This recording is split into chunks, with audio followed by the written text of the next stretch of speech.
This is going to be on the moral economy, reimagining capitalism for a transformative century. And in fact, for this session, may I please request to come up on stage Ms. Marianne Williamson. She's a #1 New York Times bestselling author on spirituality and metaphysics as well, 2020 and 2024 Democratic presidential candidate as well. Ms. Williamson, if you could kindly walk up on stage for your session and kindly address the gathering.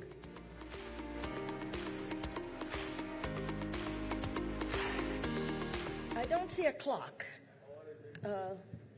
Could someone give me a clock or a watch or something? It's over there and I can't see it. I'm so sorry. I can sort of see it. Okay, I can sort of figure it out. Hello, namaste. It's wonderful to be here with you. A real honor. And it's been very interesting for me as an American to be in the presence of such an optimistic group of people. There is hope in the air. There's possibility in the air. There's great business success, an ascension of the capitalist model doing very, very well in your country. I congratulate you. And also, as an American, I cannot but feel the comparison because my country is not in a good mood. In my country, there is great anger and there is great sadness. And among millions of Americans, including very, very powerful people within the business community, there is the constant question, how did we let this happen? What were we thinking?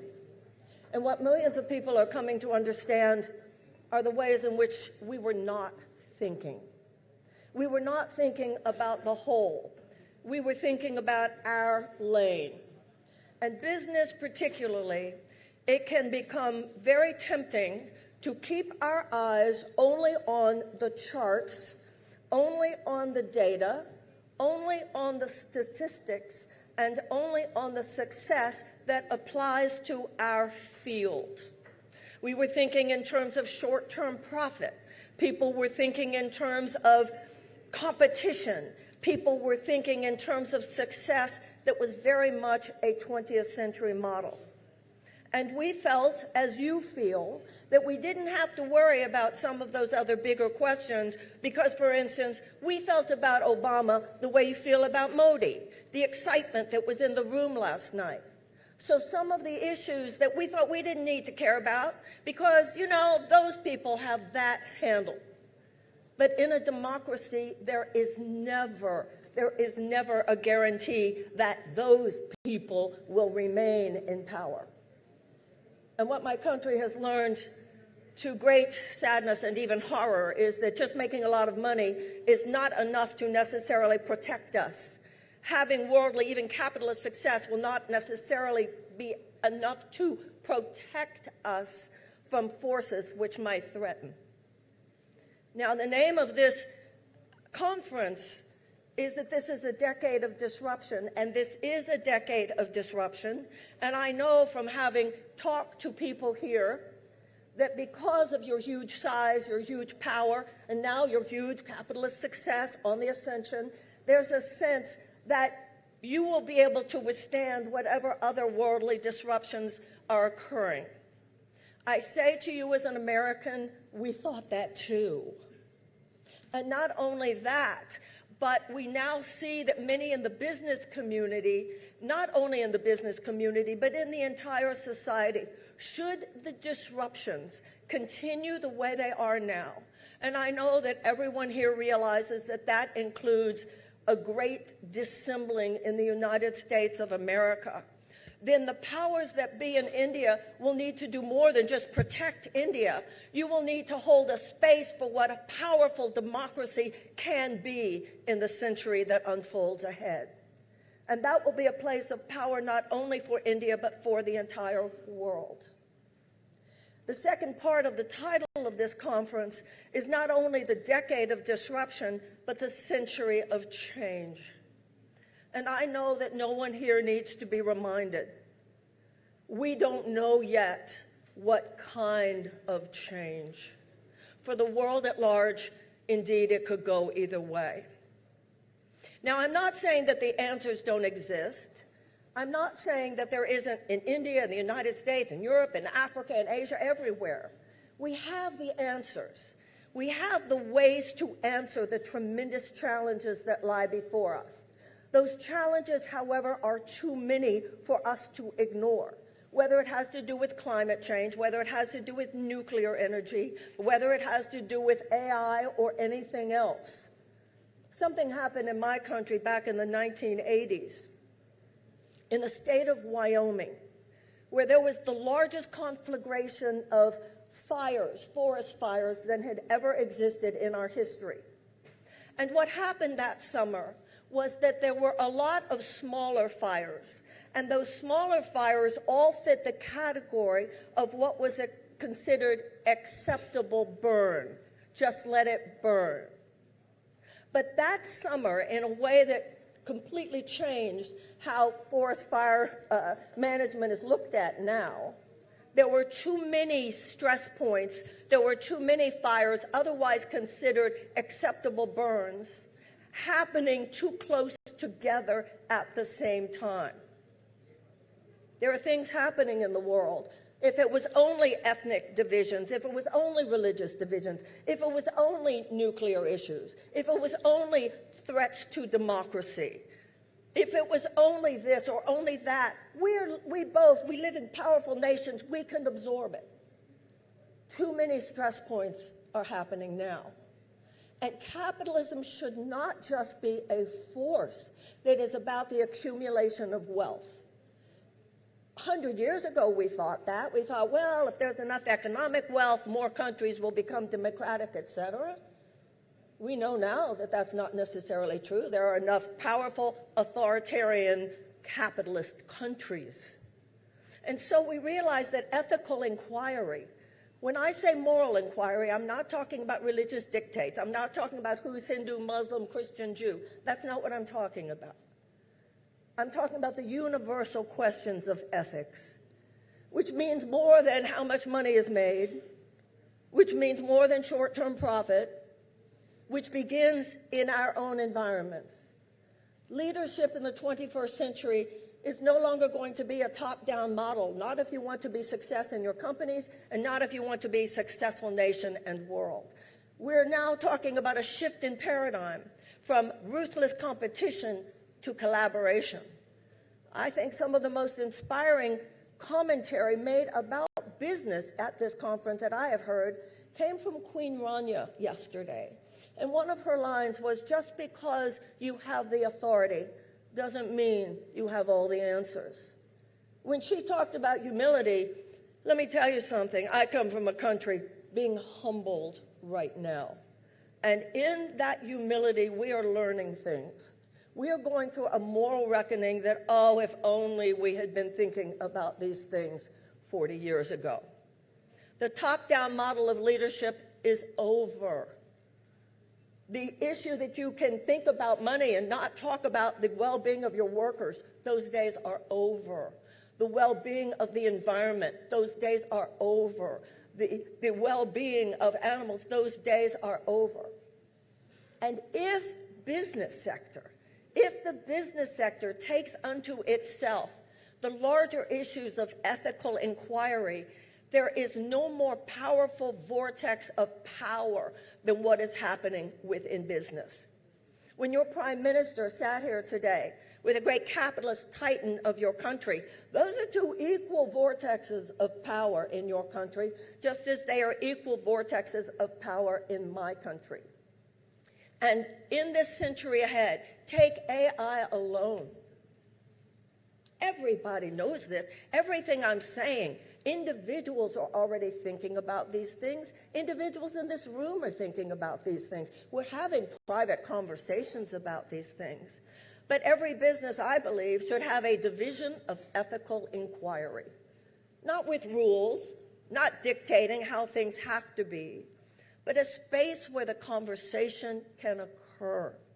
And right now, too many people in powerful business communities do not feel the emotional and psychological permission to necessarily bring these things up.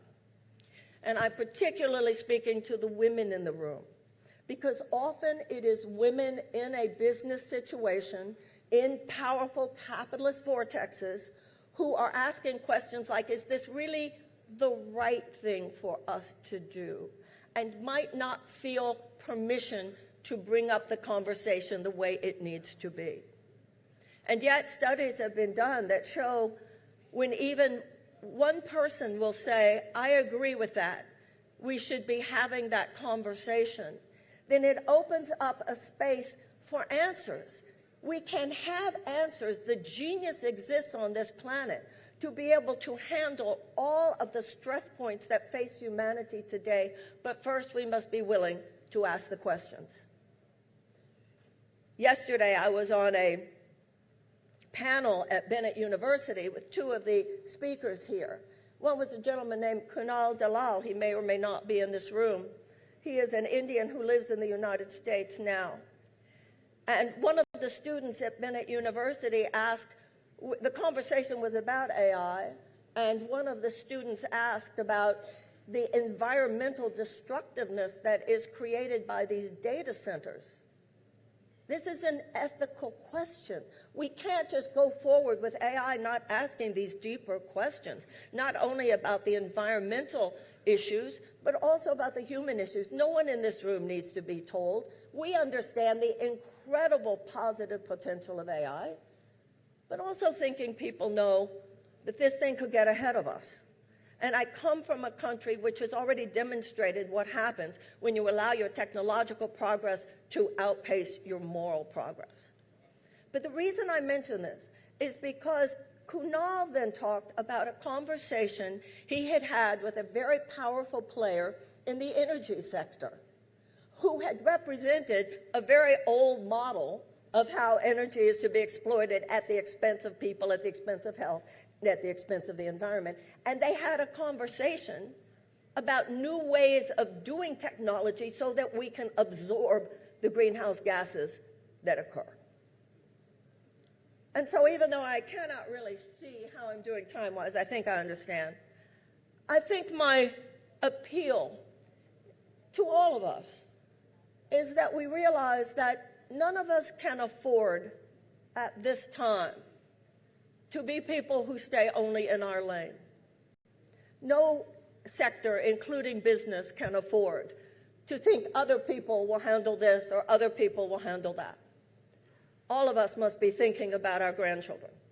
And yes, I understand trillions of dollars being made. I congratulate you. It's exciting to be in the environment of a society that is this optimistic, but I also remind you what we all already know. Given the incredible challenges that face the human race today, you being yourself a nuclear power, there is not enough money that any of us could make that could guarantee to protect our children and our grandchildren should things go terribly and desperately wrong on a global level. It's not too late. It's not midnight yet. I do remind you, again, you already know this, one of the major powers in holding forth the light of democratic possibility is benched for now. I promise you as an American, we're doing everything possible to change that. But for right now, everybody else has got to carry the big questions. And we can as a human race. Whether we come from the United States or India or Europe or Africa or Asia, you know, we're living at a time of two parallel universes. One global order, as the president or prime minister, I'm not sure which, of Germany said yesterday, the old global order is collapsing. But there's another world, described by Arundhati Roy. A new world is struggling to be born. One of the greatest hopes for humanity is that rising capitalist forces in no way be tempted to be part of the collapsing order, but rather see itself as part of the world that is struggling to be born. If we dwell only in the old order and the old consciousness, as Queen Rania was saying, this breeds arrogance. And I know, because I come from the United States. And when you're arrogant and when you're entitled, the problem is you are more likely to become blind. blind to things that you only realize decades later you should never have closed your eyes to. I hope for you, my wish for you, is that you don't have to have a cycle of going up and coming down before realizing all this. I wish you the best, and I also hope, not only for your country, but for all the world, that you deepen into the consciousness where we understand that it's more than commerce that we're after. It's more than successful commerce we're after. We're after righteous commerce. We're towards something which truly does have to do with the elevation of the world, the goodness of the world, the happiness of people, the health of the world, and the survivability and the sustainability and the thriving of this world so that we can bequeath it to our children and our grandchildren. A major capitalist master of all things said to me once, Marianne, I understand you, but how are you going to do this? How do I do this? I've got to make money for my shareholders. I said, you're going to have to figure that out. But I'll give you a hint. A spiritual quest will help you. And he started writing me emails. He said, I learned to meditate, and I realized that I have more creative thinking, that my creative thinking is as important as my strategic thinking, that my heart doesn't have to be disconnected from my head, that I can treat not only the colleagues that I work with, my customers, but also my workers and the entire world as part of that which I serve. He rescued his company. His company is even more successful. We are living now at a time of a great rewilding.